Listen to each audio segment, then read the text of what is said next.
Families of two men who lost their lives in a house fire in 2019 say they're now getting some accountability from the city. After a years-long legal dispute, they will be receiving a multi-million-dollar settlement. News 8's Brittany Taylor has more.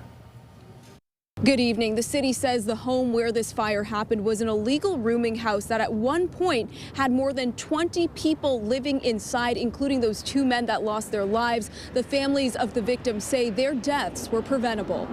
Today, it's an empty lot, but neighbors on West Street say it was once an overcrowded home. It had so many violations on it, but yet they allowed it to stay open. This woman, who did not want to be identified, says she knew both Michael Randall and Corey Reed personally, two men that lost their lives in 2019 following a deadly house fire.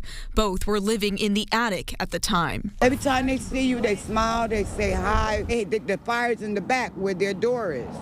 They have no way to get out. So these two people perished in the fire. Heard mass screaming. We saw people like jumping out the windows, saw the house just coming down slowly but surely. New Haven has settled a lawsuit with the victims' families for $14.5 million.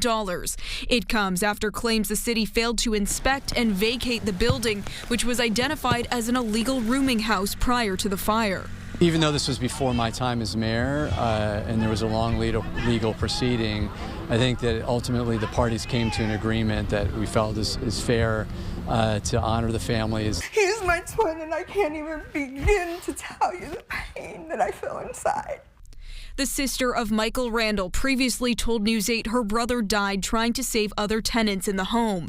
In a statement, she said, "Losing Michael, my twin, was like losing part of myself," adding, "Nothing will ever bring him back or make me whole, but after 5 long years of fighting, we finally have won some accountability."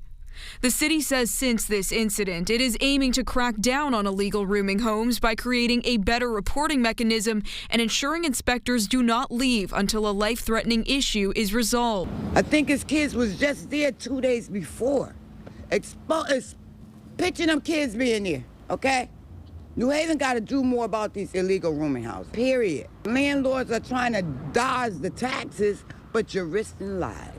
Now, that $14.5 million settlement still needs to go through the litigation settlement committee in order to be finalized. It also needs to go through probate court in order to be approved. That's a process that could take over 90 days. In New Haven, Brittany Taylor, News 8.